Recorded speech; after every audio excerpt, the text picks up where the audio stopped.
Ooh, let the drama begin. It's getting pretty spicy as we speak.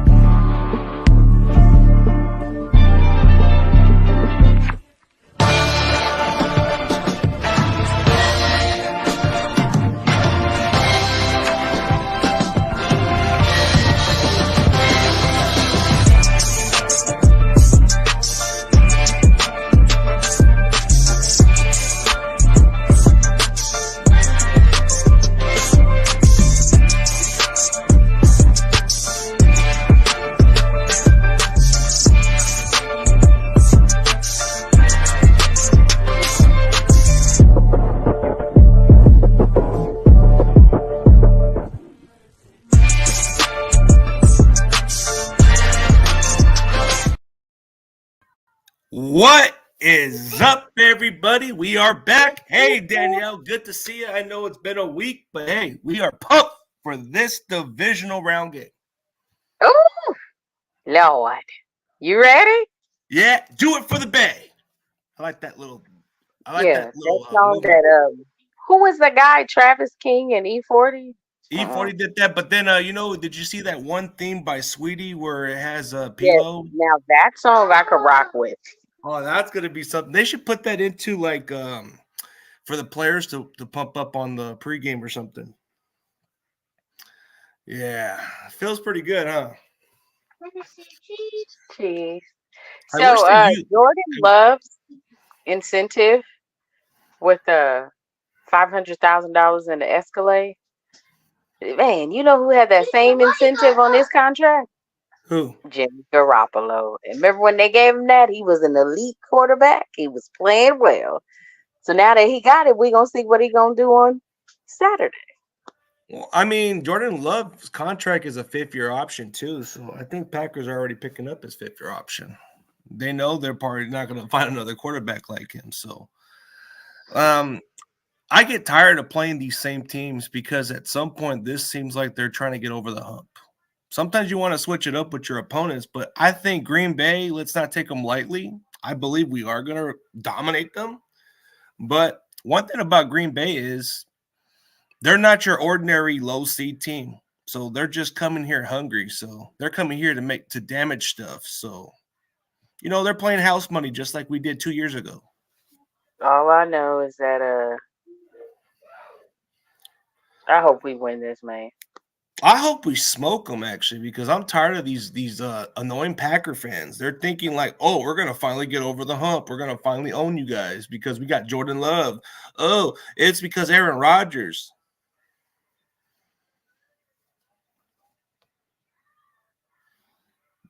That's kind of been their narrative. Oh, it's because Aaron Rodgers has been holding us back.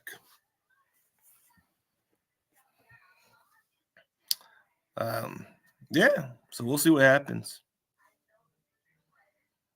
Are you there, Danielle?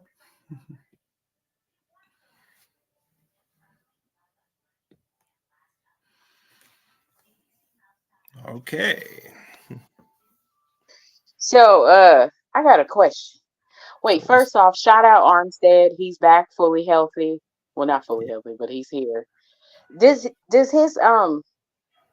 Does it kind of concern you that this could be a lingering problem? Yeah, because he's been having this for a while, and I think at this point of his career, he's going to get up in age. So I think you're going to have to find somebody that can be durable. Like, that is a concern because you're going to need him. I mean, why should we have to hold on to him for the playoffs? We need him all season, but at this point, getting him at his best in the playoffs is a bonus. But like you said, is it a concern long-term to have him around? I think so, because we shouldn't have to be precautious. We should have him all season. You know what I mean? Yeah, that's my only concern. And then I just like it kind of hit me. Like, if we lose this game, like, it's over. Like, I was like, no, we get another game. They was like, nah.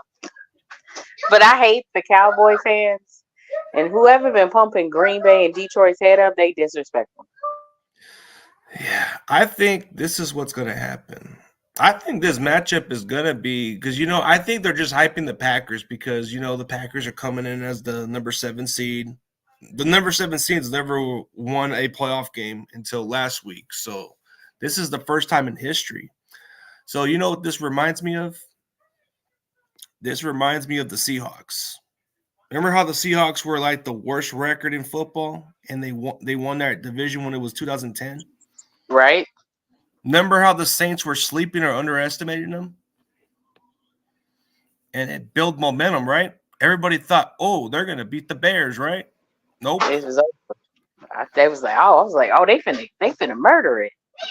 They thought it was the case, but that's what happens. But let's be honest, the Cowboys are what they are. They're soft. They're not as physical as everybody thinks. And I don't know, Packers seem a little more physical than the Cowboys. So that's what gave the Packers more of an advantage. I mean, the Niners are just a complete different animal. It's like comparing a Chihuahua to a Pit Bull or a Rottweiler. Which one's more tougher? You're not gonna like the Rottweiler or the Pit Bull one, so you're probably gonna prefer the Chihuahua one. It's gonna be crazy because Green Bay, they done pumped Green Bay head up so much, like they like, oh, we finna dog walk them like we did. I was like, but we're not the Cowboys. That's different. Like this is a different team. This is a different situation, but I feel like this is what the Cowboys did wrong. They didn't stick with the formula. They should have just ran the ball. Because if you look at the previous games, with this same lineup with the Packers, they've gone through 4 games with over 200 yards allowed. So you look at the Packers, the way they played on defense, it's very suspect, but it wasn't shown as much because of the way the Packers played. But if you keep this game very close, or if you even have a touchdown lead or two, you have a better chance to expose that defense. But if the Packers have a lead, they're just like us. In a way they're like us, but not a good defense. They're not built from behind. They are just not built from behind. But if they have a lead just like us, they are unstoppable just like any other team. That's what I've noticed about the Packers. I noticed that too. Because if you get a lead over the Packers, if you get a 1 or 2 touchdown lead, they're not coming back. But if they build on a lead, it's hard to stop them. Aaron Jones is exactly what makes their offense good, just like how Christian McCaffrey is to our offense. If McCaffrey goes off, you know what our record is when McCaffrey goes off? We're 10-1. So I like our chances. So if we go on, I just, I'm just staying humble. I'm still talking crap because, like I tell, this is Brock Purdy's time to prove it because Colin Kaepernick and Jimmy G have already ran through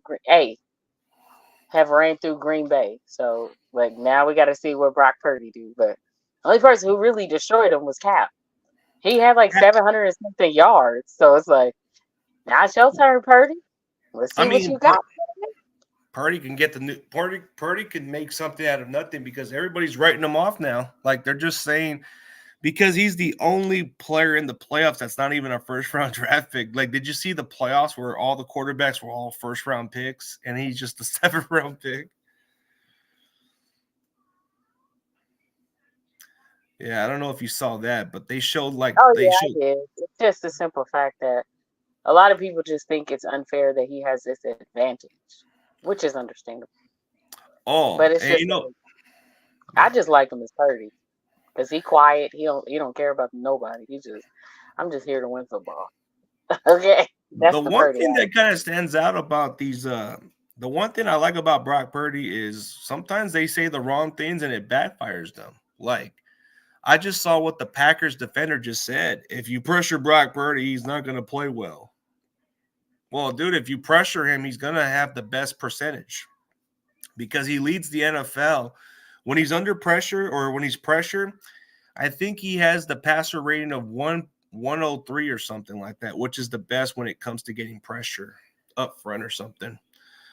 So, I mean, I'm pretty sure if that Packers fan knew any better, I'm pretty sure go ahead, bro. Try to get pressure on him, and you're probably going to pay the price. You're probably going to see him throw it to Kittle, and it's going to be a big chunk of play or something. Hey, go ahead. Yeah, I think Green Bay took that Baltimore game and they figured if they do that, then they're guaranteed successful. I was like, I think the only way they could beat us is if we're down 20 some points in the fourth quarter. That's it. That's the only way I see it happening too, because the way how Baltimore played, it was a close game, but it had to come down to those turnovers. That was it. I think for Green Bay to even have a chance, they got to have exactly how Baltimore had those interceptions. But I don't think Brock Purdy's going to repeat the same performance. I don't think so. Like, I'm pretty sure he's going to shake off the rust and have a good game, because if you look at Green Bay's defense, it's not as good as everybody says. Hey, what's up, Grandizer? What's going on? He called you Danny Daniel. Yeah. So when I look at the Packers defense, there is a lot of the holes that we can definitely expose on. What the Cowboys didn't capitalize, I'm kind of like the one thing I was surprised about Dallas, they didn't even do this play, because I was watching a lot of breakdown films. And what can really be the ingredients for us to have a dominant game against the Packers is if we do exactly the opposite of what Dallas didn't do.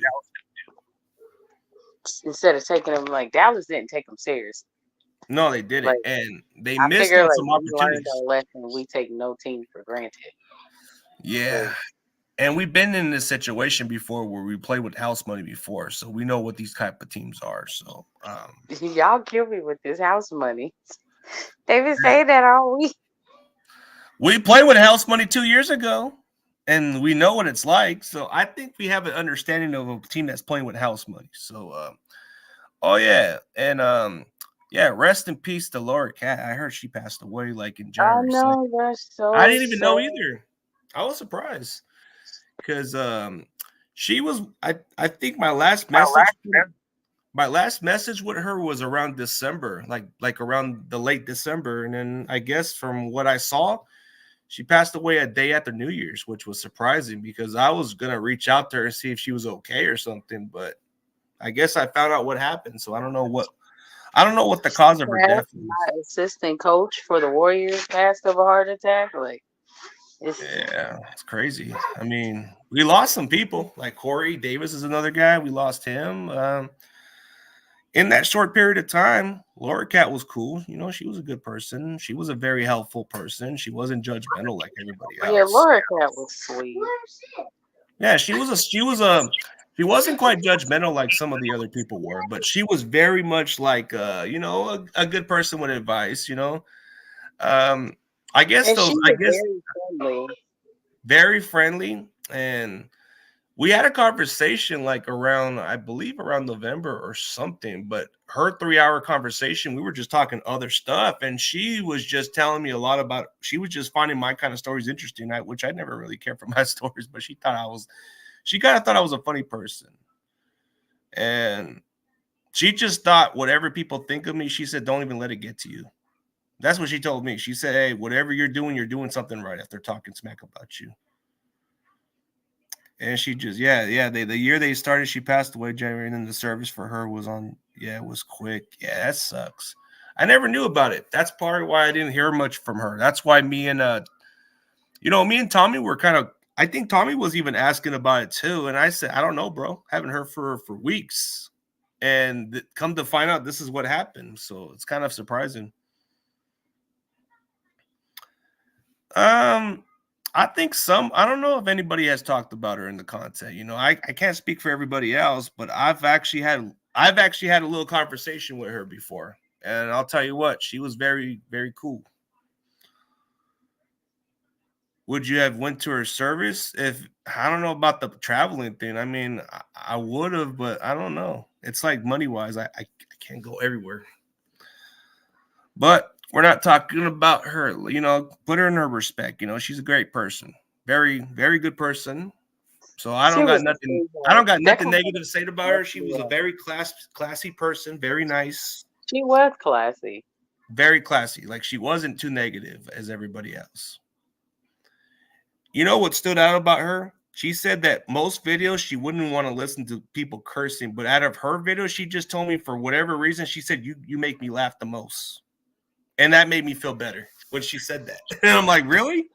I told her why. She says, I don't usually watch a lot of people who curse and stuff like that. But she says, when I watched your video, it just sounds funny. And it kind of made me smile a little bit when she said that. You know, it was kind of like. I think I'll ask some people on Twitter. I think they know, but I think right now they're just trying to keep it under wraps out of respect. And Yeah, then we don't they'll want just to. let you know. Under wraps of respect, you don't want to put it out there like that. So, but I don't want to. Yeah, we don't want to put no info. But let's stick on another topic. But you know, she's in a better place, and I have a lot of high remark respect for her. She was great on her short time. I wish she was still around. You know, it would have been nice to get a chance. But you know, life goes on, like they say. Yeah. So, how do you feel about this matchup with Green Bay? You know, one thing about Green Bay is they still haven't. You know what? The one issue that Green Bay has yet to fix, and it's still no problem that the Packers have yet to fix. You want to know what the problem is with Green Bay?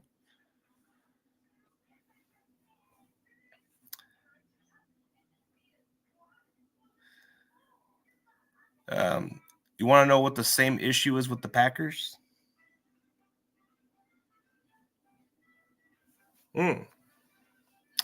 Guess we'll find out what the Packers is. Quick question. What? Your good old buddy Kyle. You know, it's Kyle Shanahan versus Matt LaFleur. Good old buddies. You know how they say the professor gets the best out of the other people.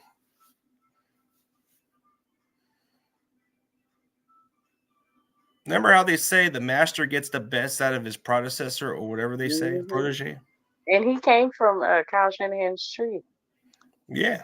You know, like in Washington he did, and in Atlanta, other stuff, yeah. I'm not gonna lie, I'm actually nervous. Like, one thing about Matt LaFleur is I think he's going to have a better understanding of how to prepare against our offense, but I think it's not going to matter because they don't have a good. You want to know what the same issue is with the Packers that still hasn't been fixed to this day? What's the issue? They still have the worst run defense. Have they learned from their mistakes that you need to fix your run defense? And their linebackers cannot cover. Shanahan's already like scratching the surface of the playbook. If you watch some of those breakdown films of what the Cowboys should have did, it would have been a lot closer. But they never did that. They missed on a couple opportunities. It's not going to happen with the Niners. The Niners are going to definitely try to take advantage of it. So if you check out films from what Dallas messed up on, that's probably what really killed them. But you're not going to see that with the Niners. The Niners are going to definitely fix those issues easily. Yeah, I think because we've been in this situation before. So it's like we learn from our mistakes. And the Packers have the worst coverage linebackers, so I think you're going to see a lot of mismatch. I don't know. It's just annoying because I don't know what the Niners did to people, but to know that people really just out there praying that we fail miserably is like, how do people hate us so much? I've never seen so much hatred on a one football team. Like, it's one thing to be excited about the Cowboys losing, but they never had that kind of hatred like this. You know, I've seen a lot of content creators just hoping for Brock Purdy to fail, and I'm like saying, aren't you guys supposed to root for the kid? What kind of world are you guys from? So if Brock Purdy played for another football team, I'm pretty sure they would have a different energy. But since it's the Niners, they just don't have no respect for somebody like him.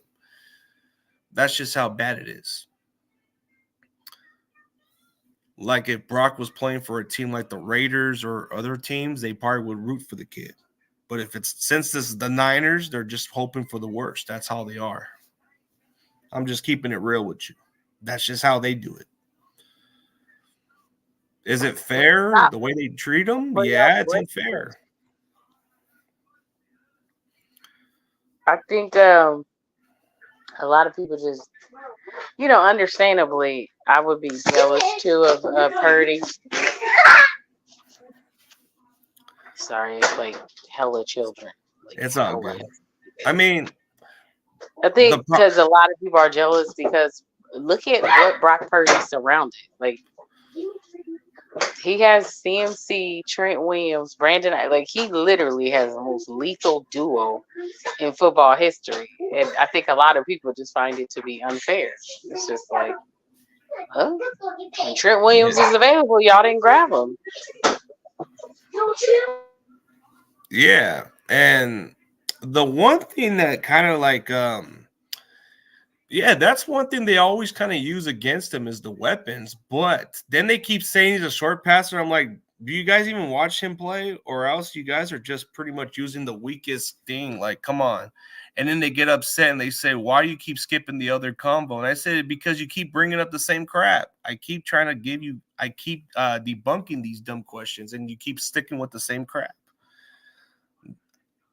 Like I keep saying, man, if you can't come up with something different, then I guess we got nothing to talk about because you're not really like, I already showed them the exact films and they don't want to take my advice for it. So they're being dumb on it. So that's the weakest thing. If I already kind of outsmart them, then they don't know what they're talking about.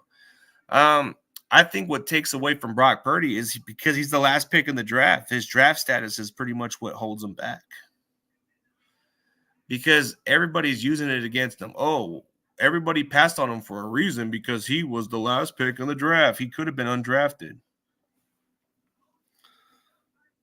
I think what makes Brock Purdy so special is he's not what everybody expected.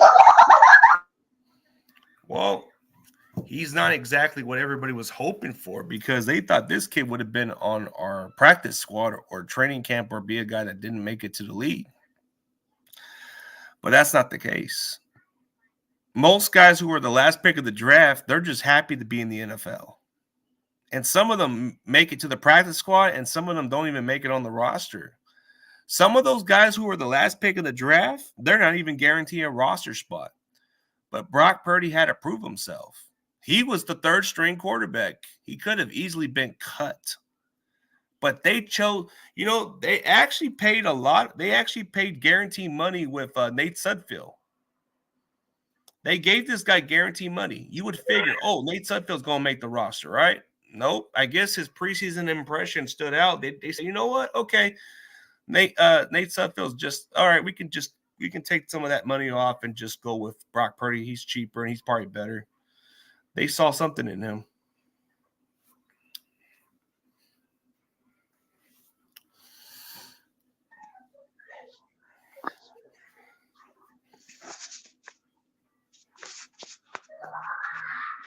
Oh, you there? That's crazy.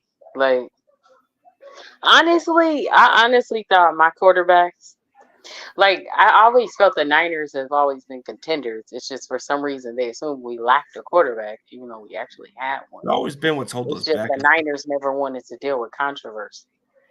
But I think now this I don't say this our year because I never have faith, but I think this is our year. We have to win this, CG. Like we have to win this. Like if we don't, at least Trent is coming back again. But we have to win this, man. Well, this window gets a lot better. I mean, there is no excuses. Like everybody kept saying that, oh, you got to get through the Cowboys and Eagles. Oh, the Rams might give you guys a run for your money. None of those teams are there no more. This is our opportunity. We've had Green Bay's number for a while, and I'm pretty sure the Packers are sick. The Packers are sick of being beat by us. I'm pretty sure there's something into their mindset like, hey, we got nothing to lose, and we want to damage their chance at it. They probably know they're not going to make it to the Super Bowl, but they're probably thinking, well, if we can't get further, we might as well damage this other team's chance. And we shouldn't allow it. We got to come with a mindset and say, you know what?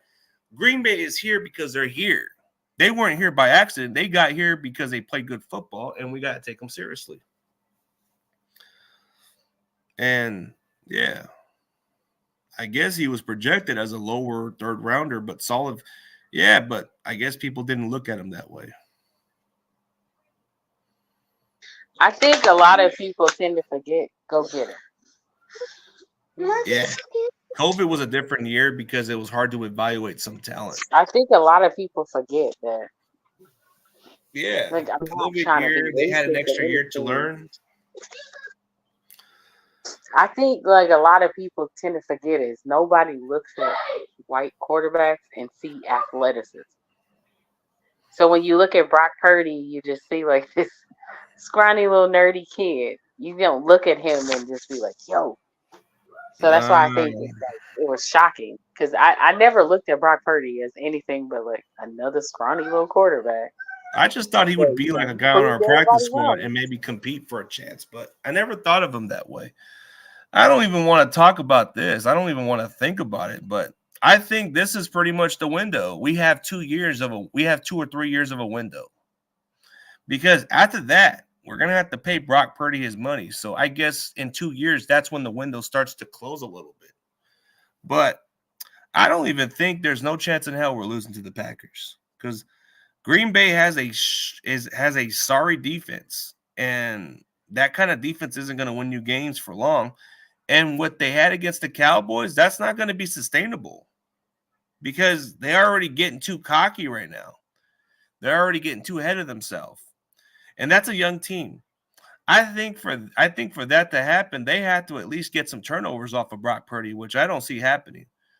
I think this would be a disappointment if we don't advance, because if we don't advance, forget about the excuses for Kyle Shanahan. This excuses for Kyle Shanahan has to stop, man. This guy has a lot of opportunities.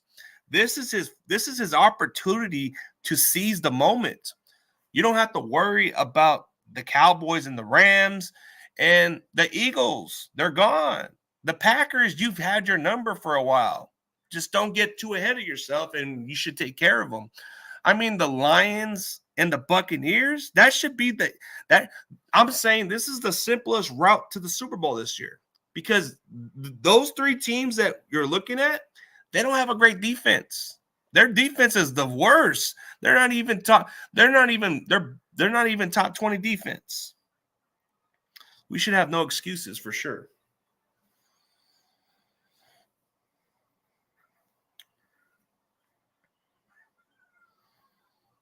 Are you there? Yeah, I agree with you. I agree. I mean, this is the opportunity presents itself. This is the simplest path that I guess reception. But the opportunity does present itself. Like, if you look at it, there is not an easier path than this year. The previous years, you can say because we had to play some tough defense. Their defense is nowhere near the Niners' defense. You're not going to face any better defense in the playoffs. Oh, yeah, definitely understandable. But this is no excuse. You got to capitalize. Like, look, the Packers are ranked 28 overall defense. The Lions, they don't even have – I think the Lions have one of the worst defense, and the Bucs have one of the worst pass defense in football.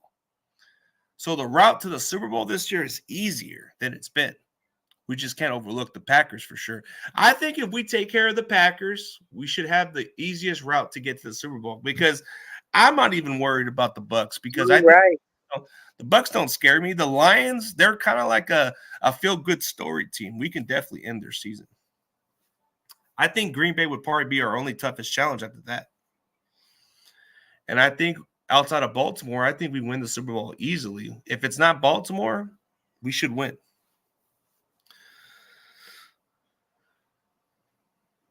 Yeah, I think that if we face Baltimore, I think we figured it out.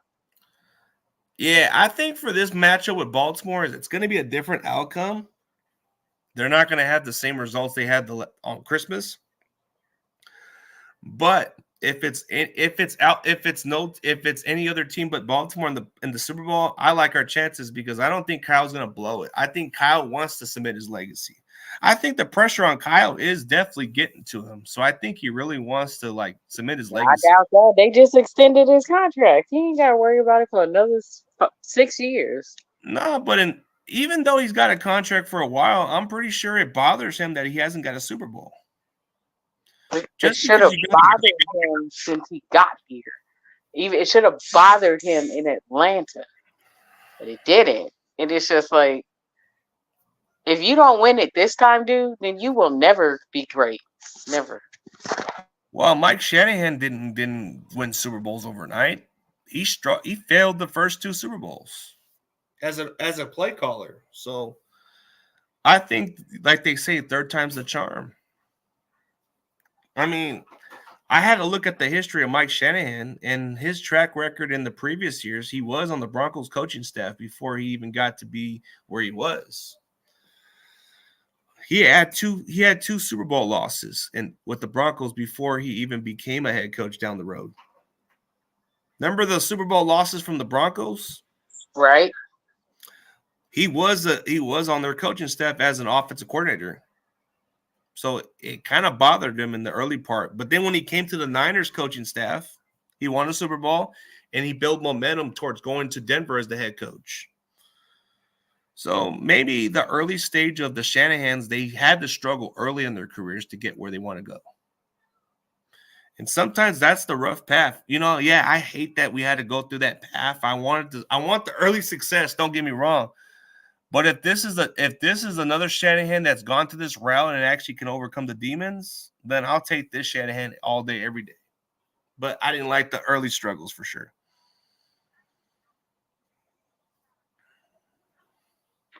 I think this is our year. Like I'm not a delusional Niner fan, but I think this year Niners should win.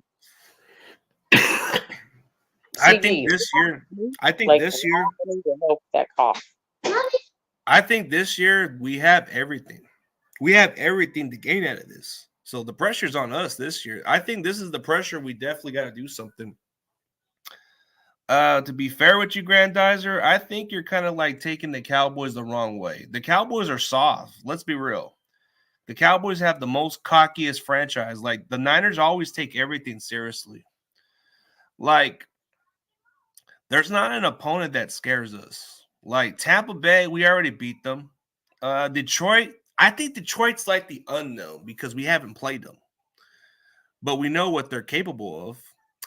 Green Bay is just that one team that just, Green Bay is that kind of team that's like Green Bay is that one team that, hey, nobody expected them to be here, but they're happy to be here. That's the kind of team you have to face, Is Green Bay going to make the Super Bowl? Nah. They're just going to make some noise. The Niners have all the talent to beat them. What's really kind of holding us back is Kyle Shanahan's play calling. I think Kyle Shanahan's play calling has to be a factor. Like, if the running game is working, stick with the damn running game. Don't even change the plays. Okay, if Brock Purdy doesn't throw the ball as much, I don't care if Christian McCaffrey goes over 200 damn yards. If he goes 200 damn yards and we kill the time of possession and we're up by 3 touchdowns, do I care about Brock Purdy's performance stats? Not really.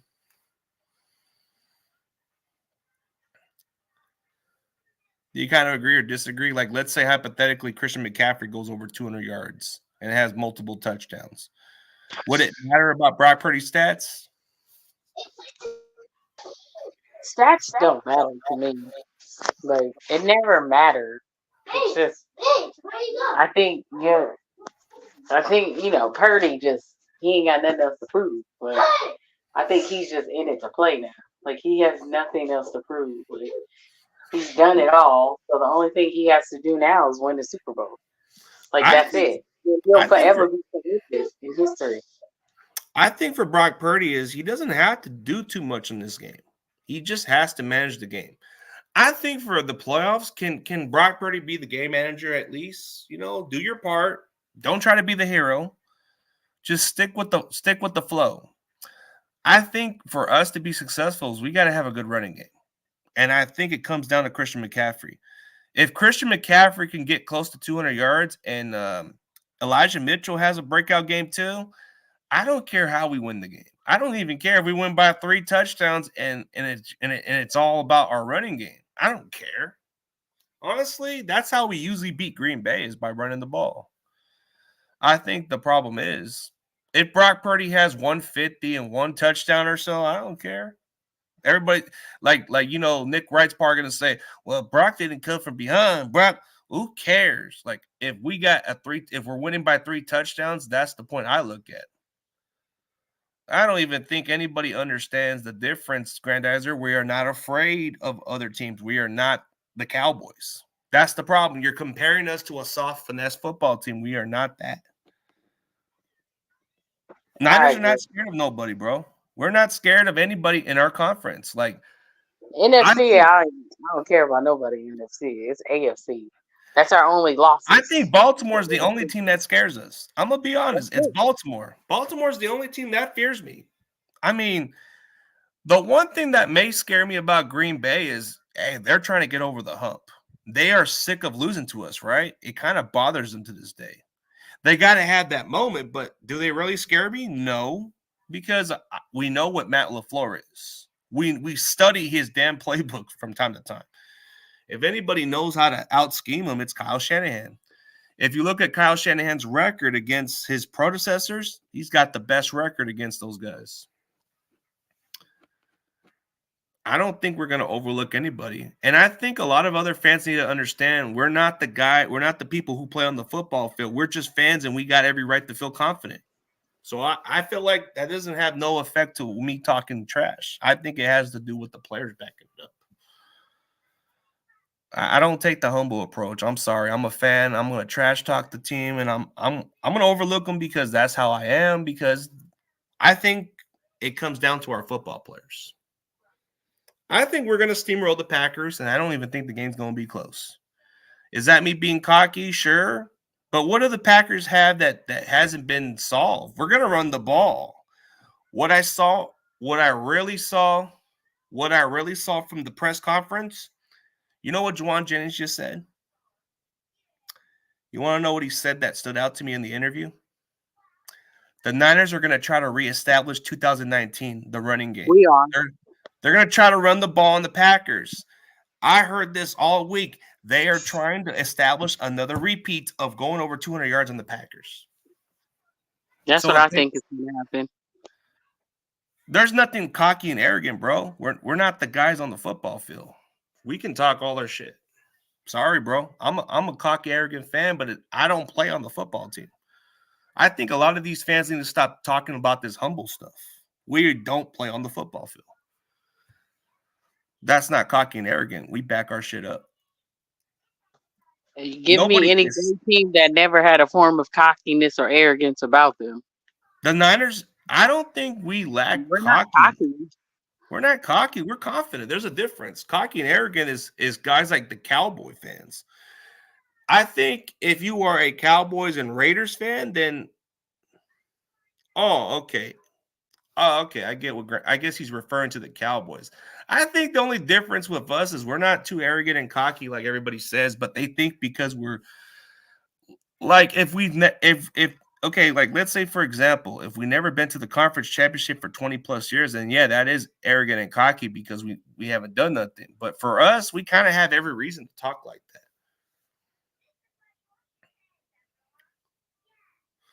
I think what's scary about the Packers is they got nothing to lose, and that is a scary part about them. I think the only scary part of their offense is Aaron Jones. Aaron Jones, to me, is part of the – I think if Aaron Jones has – yeah, we can't – see, I think that's the one player I'm afraid of is Aaron Jones.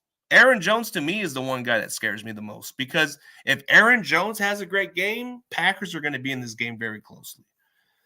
I think that's the one that scares me the most. Like, you're going to have your certain players that scares you, right? I think Aaron Jones is that guy.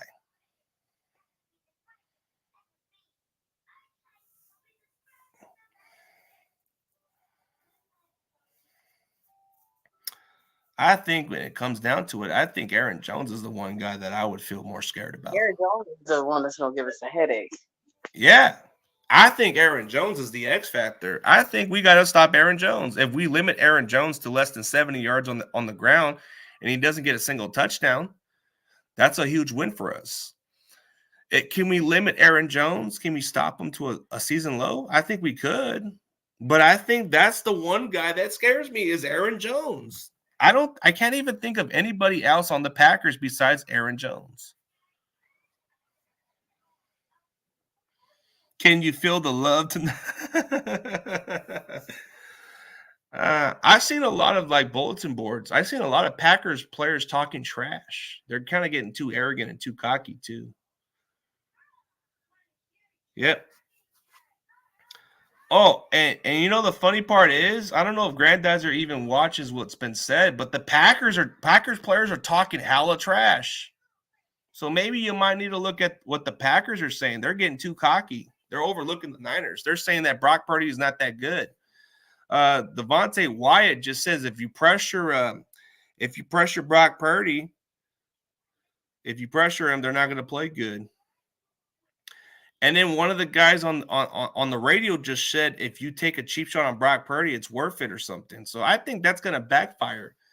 I remember last year when a Cowboys radio host said something about hurting McCaffrey. I'm not the kind of guy that doesn't like to do the reverse, but didn't Tony Pollard got injured with that bad karma? So maybe the Packers radio better watch out because it might come down to Jordan Love getting hurt. I'm not the kind of guy that says that.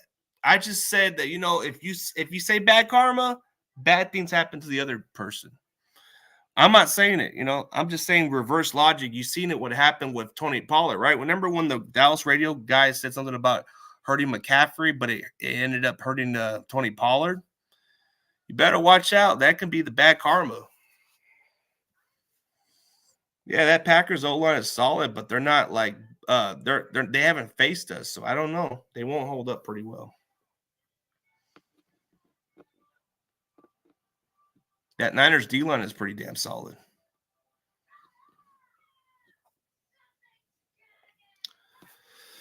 What's up, Crazy Juice?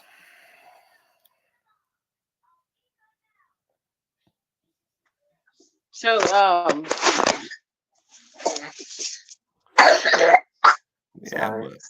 sick baby. I know. Everybody getting sick down here with RSV or something. So if we were to face Baltimore in the big one, of course it'll be our rematch. But what do you think the game plan would be from now on? I think we got to run the ball more. We kind of abandoned running with Christian McCaffrey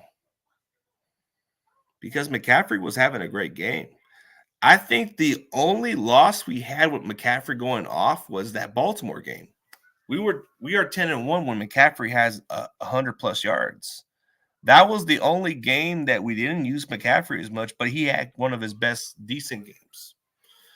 We need to stick with running the ball. That's what really hurt Baltimore, but we didn't even stick with it. And some of those tip balls were unfortunate. But I think if the running game was going well, I don't think Baltimore would. I don't think the game would be as close as everybody said. I actually like how some players think it's going to be the same. I like how some of the Ravens are saying, "Oh, it's going to be the same outcome." Remember what the Eagles said? "Oh, it won't matter if Brock plays or not." I like these little feedbacks where it backfires them. And yeah, I'm 1,000% with you. I love it too because the Eagles straight said they were gonna dog walk us again, and I was like, we beat y'all worse than what y'all did us. Yeah.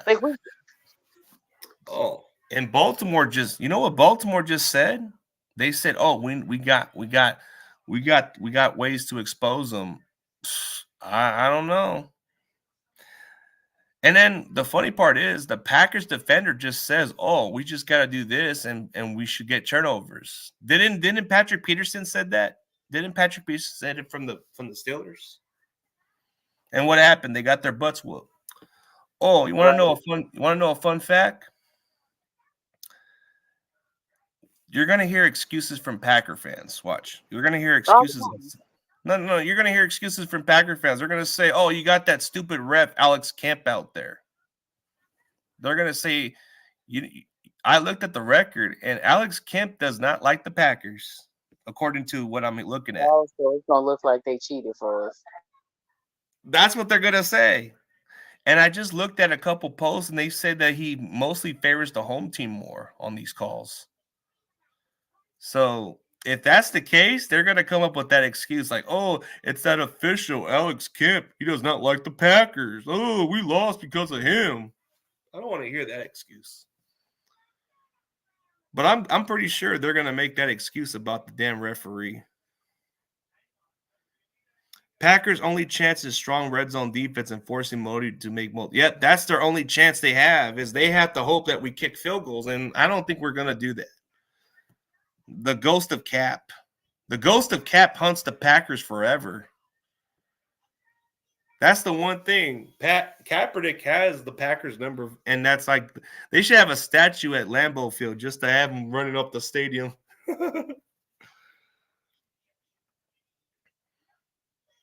It's all right. We cheat anyway, so it doesn't matter.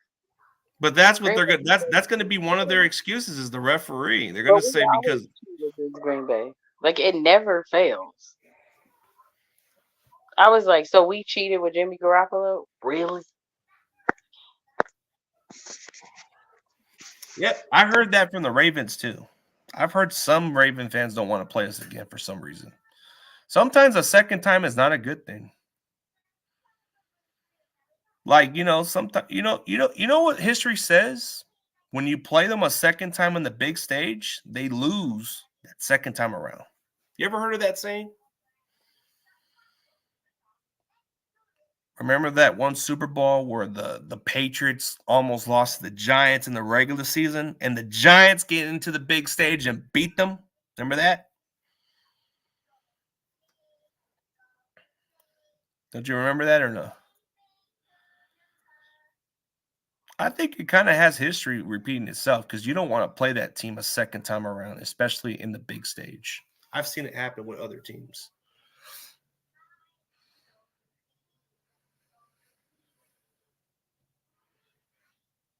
Yep. That's the crazy part about the Packers. And I think I am taking the Packers seriously. They are a team that's not even supposed to be here. They're playing with house money, so they are a scary team for everybody else. But if we take care of the Packers, I don't think any other team scares us besides Packers. I think Green Bay is probably the only team that might give us a run for their money right now. I think our only problem, if we beat Green Bay, then we have to like double down and prepare if it's going to be us versus Baltimore. Yeah. I don't know. Baltimore's playoff history does not fare well with them. Lamar is 1-3 in the playoffs, so I don't know. There's a good chance we might not even see the Ravens.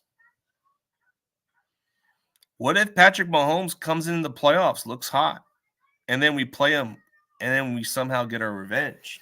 Then what? What if it's just Niners and Kansas City again? Like, what if it's not even freaking Baltimore? What if it's just Niners and Chiefs again? Then what? Like, I don't even think the Raider fan base will get over this shit because who would they rather root for? The Niners or the Chiefs? Who's going to win on their stadium, right? That would be the weird part, right? Man, if I'm a Raider fan and I had to see a Super Bowl in Las Vegas with the Chiefs and Niners, it's probably going to be hard to cheer on whatever team I can't take. Yeah.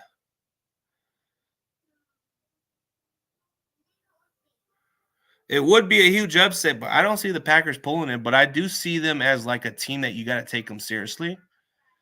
I think Aaron Jones is probably the only player I'm afraid of.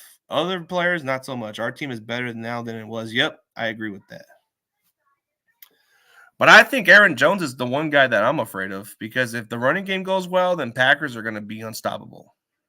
Their defense doesn't really scare me as much. Jair Alexander might not even play. I'm looking at injury reports from Jair Alexander. He's not even at full healthy. His ankle might even be an issue. Yeah, I think Lions may. Yeah. Did you see where the Eagles fans say, yep, they did say that, but it was a different situation. I think everybody kind of takes us like differently, bro. Like, I think for other fans to say that, I'm going to look at the final injury report and I don't know. Jair Alexander has been listed on the injury report, so he may not even be at a full 100% to play. So if Jair's not a full 100% healthy, he may not even have a good game. Yep, their roster doesn't compare to ours, but they do have some dogs out there. But a lot of the guys are gone. Once they lost certain players like Hargrave and Chauncey Gardner-Johnson, that defense became soft. Once Gannon left to the Cardinals, their defense was never the same. Yep, Gary's a good D-line. I like Gary. Gary and Preston Smith are pretty good. I think their D tackles, like Kenny Clark is really good, but not quite a consistent guy. So, what's up, Bebop? Hey, boo. Be-bopping, dirty popping. I'm just playing. So, Trent Williams is arguably the MVP of the 49ers. And he's the best at his position. So, besides Trent, do you see another player in his position that can match up to Trent Williams? I don't think there's anybody there. I don't think nobody can match up to Trent Williams. You're going against a strong individual that's faster than most other players out there. Like, who wants to match up with a 320-pound guy? Just runs like a Giselle and just runs you over like a freight train. Who wants to have Trent Williams on? And like, who wants to deal with Trent Williams?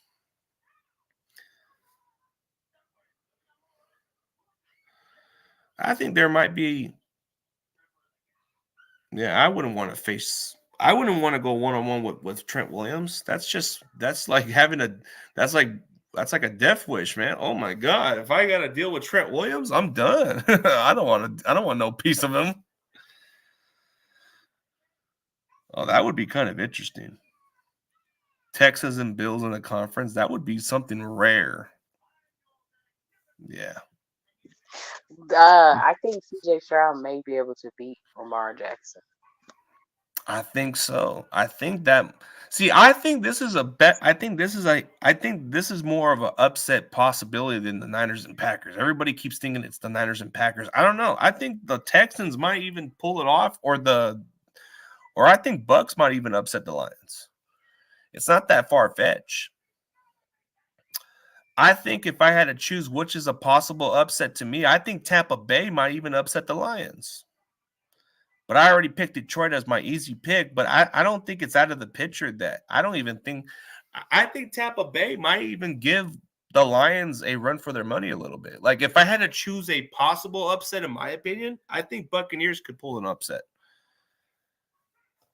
Everybody expected them to beat the Eagles, right? But not like that, right?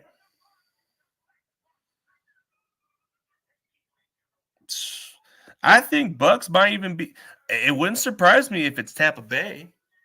It wouldn't surprise me if we played the Bucks, but we got to get past the Packers. But I think what do you think is a possible upset?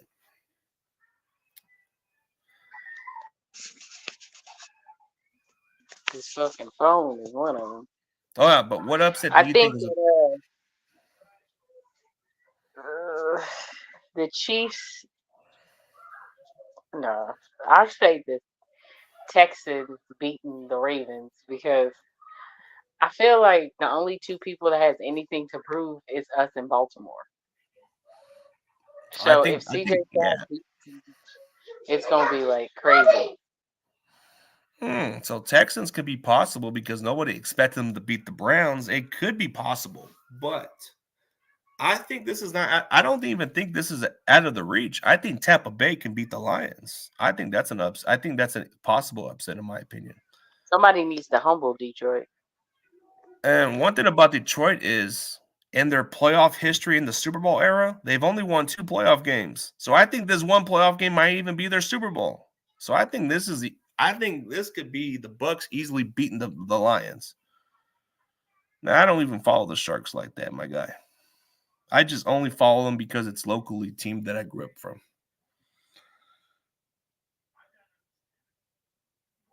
Nah, it's Niners talk, my guy. Not even.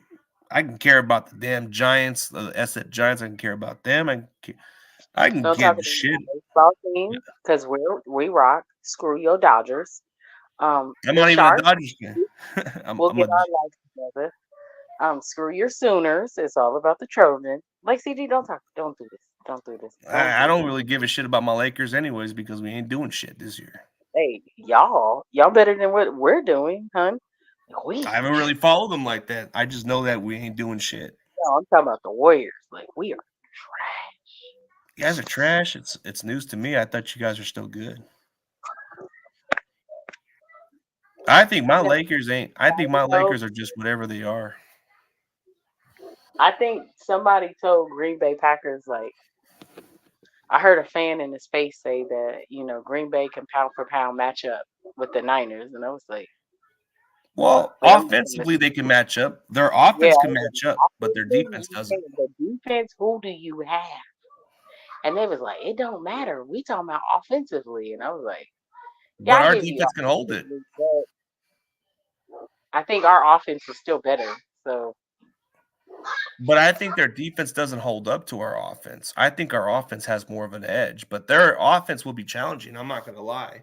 If Aaron Jones has a great game, then Green Bay's offense is going to be on fire. Oh yeah, I remember about the so the A's might even move to Vegas too. So what do you think? So what do you think of this song by Sweetie or Pilo, whatever the dude's name is? My co-host actually had my co-host's niece or something that's like related to her.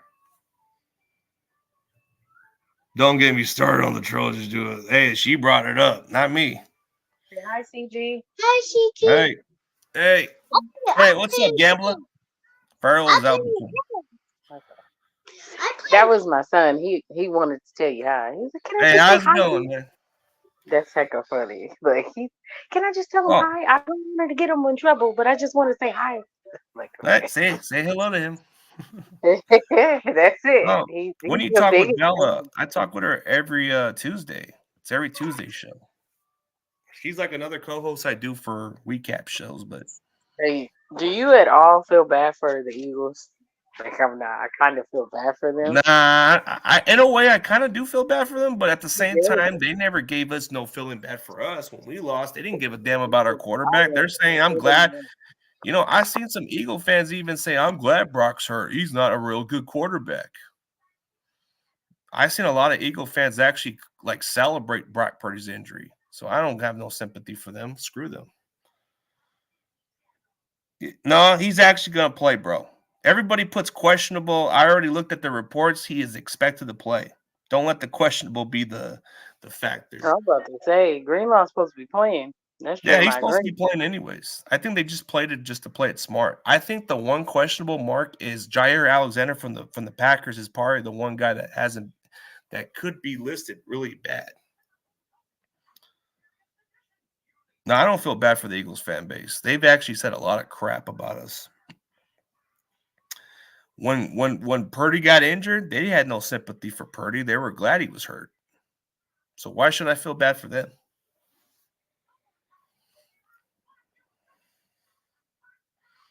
Christina Gomez is weekly strange. What? Nah, I think Greenlaw's going to be good. I already looked at his report. He already been practicing with the team, so he's already been like they've been very cautious with his Achilles, so he's been good. So we'll see what happens. I think what gives us the advantage against the Packers is when we're at our full health and we're physical and we're dominant. I think that makes it hard for Packers to come back.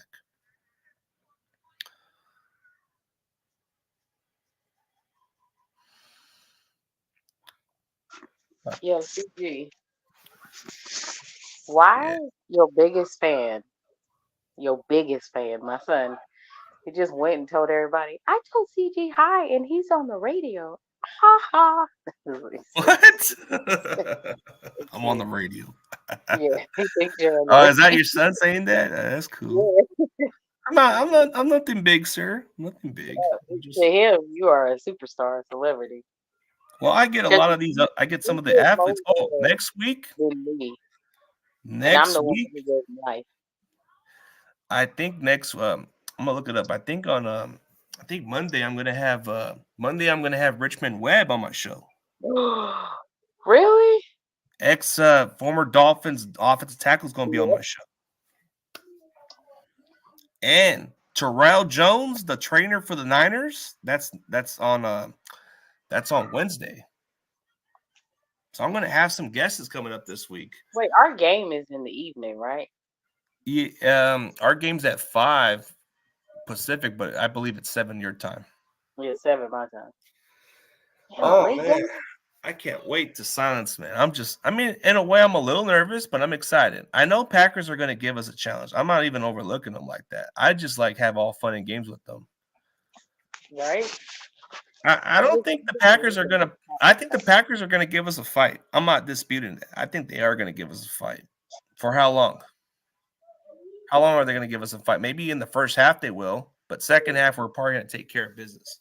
Yeah, because the Dallas, by the third quarter, they started tiring out. They didn't have nothing left. I think that's the problem. I think Packers are overlooking us now. They're thinking, oh, because we beat Dallas, we can definitely beat the Niners. That's what their mindset is. Nah, I don't know about Gibson staying next season. I think he's good as done. I think he's already going to hang it up next year.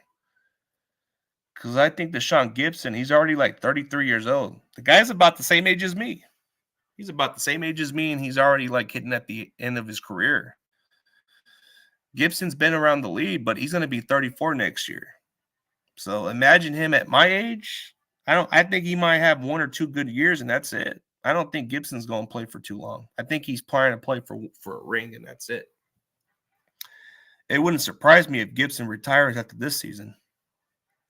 I think after this season, do you think we could see a retirement out of Armstead because of his injury in his foot?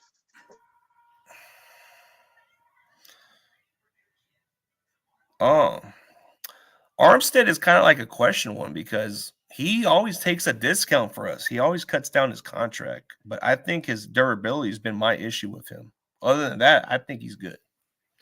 As a run stopper, he's definitely good.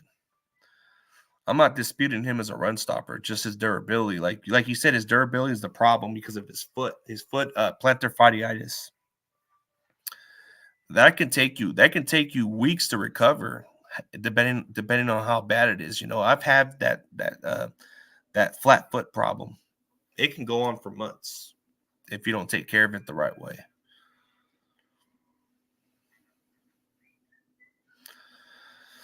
Yeah, I think we covered everything. Definitely next week's going to be pretty fun.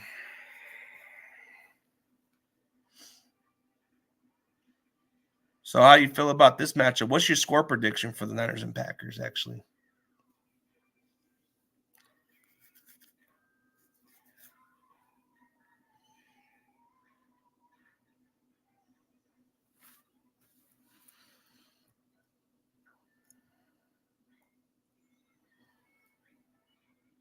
Oh.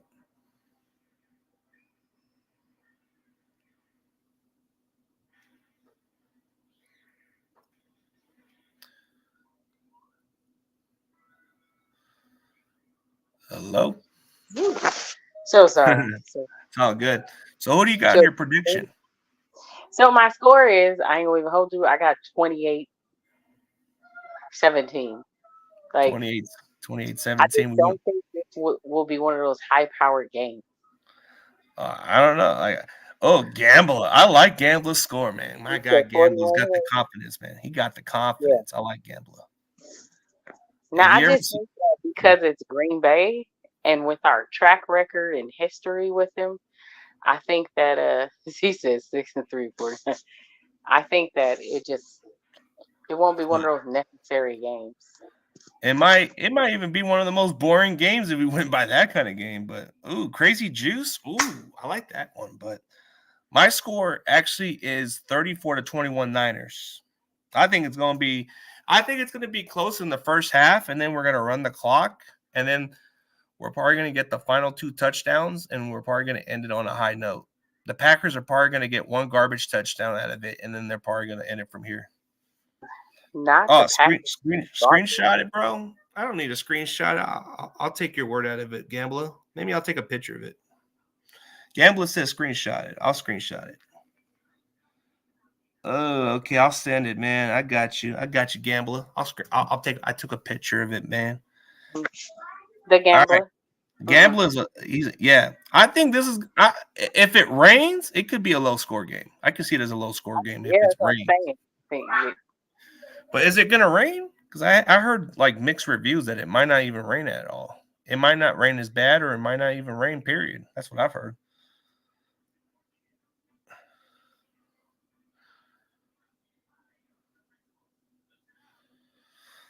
Yeah. I like your score prediction. We win by 11. Cool. I think we'll win by 13, so we'll see.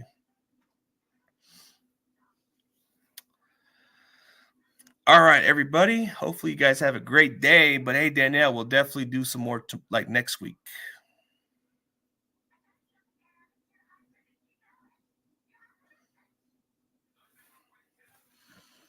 Yeah, we're going to be too much for the Packers, bro. We are fully rested, team. Yep, we're fully rested. We're gonna put this into rest because the Packers have the demons and we are the kryptonites. You know what they say? You know how Superman can beat everybody, right? Superman can defeat anybody but kryptonite. Actually, can he beat everybody? Superman can beat anybody but kryptonite.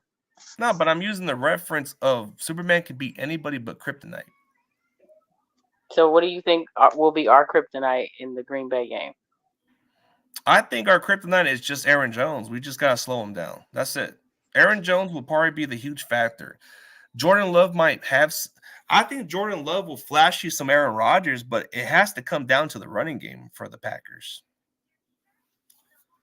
That would be our kryptonite is just Aaron Jones.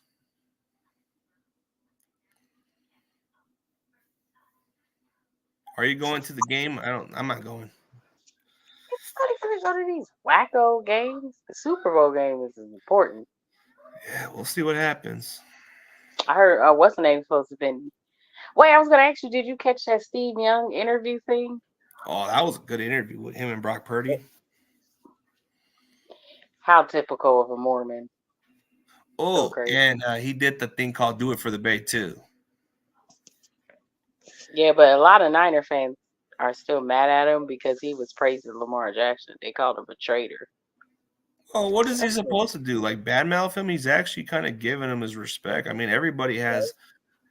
I think Steve Young can respect the game on different perspective, but yep. Oh, he said if we win, I'm gonna buy you a ticket to the NFC Championship game. Yeah, I'm gonna go with you. You got to come all the way down Fresno to take me, man. Come on. You sure? You sure, man? I don't know, man. I gotta call it off of my boss. I wish. All right. Okay. I'll take it out of Gambler's word, man. I'll see what happens, man. Then I would have to call in sick that day. Then I would have to use one of my sick days then if that's the case. That'd be kind of nice. We'll see what happens. Bro, if we win tomorrow, I'm going to buy you a ticket to the NFC Championship game. And you're going to go with me. Yeah, it'd be worth it, damn it. But I don't want to get fired. Yeah, man. Just tell them I'm just here so I don't get fined. Yeah. We'll see what happens, man. Hey, Gambler, if it happens, brother, you definitely are my guy for life, man.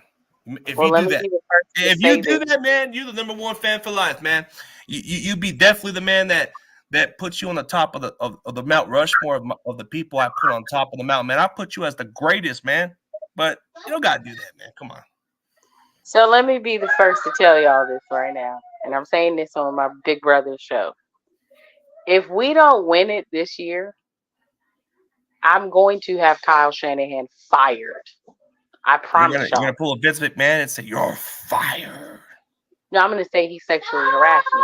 Like you're off my team. You have no excuse not to win the Super Bowl. You have not one reason why you cannot win. Like it is literally a crying criminal shame that you have every elite weapon. It's like if you don't win it this year, bro. I hope so. This is the year. This is the pressure. Hey. Eddie should get his job back. Niners beat the Packers so Gambler can take me to the NFC Championship game. Make it happen, man. I want to go. Gambler just said he's gonna take me to the game with him. I'm down. Come on, Niners, do it for me. Do it for me. Right? Do it so my brother can go to the game. Hey, if Gambler pulls that shit and he comes all the way down to where I'm at, hey, me and Gambler gonna have on one of them fun blogs, man. Yeah. Y'all The too. only problem is I don't have no way to get there. I know where Gilroy's at. I've been down Gilroy many times. He'll come get you. Yeah, I know where Gilroy's at. I've been down there so many times. I've been down there. I always like the outlet down there. You know that mall outlet, whatever they have over there. I always like going there back then. Gilroy's a nice little small town. They always got a nice little outlet mall. They got a pretty decent little place. It's a garlic city. You play to win the damn game. I agree.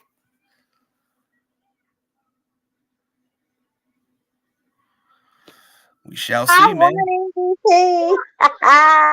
We shall see. We're here to play the goddamn game. Yep. Yeah. Let me go feed my children. Okay, but want to call it a day then? We'll go for next week? Yeah. Okay. CG. What? You need to be at that game, and you need to coach. I don't know how this is going to play out, but if Gambler's up to his word, the only problem is only if I had a way to get over there. Where is it going to be at? It's going to be at Levi's, of course, but I don't have no way to get over there.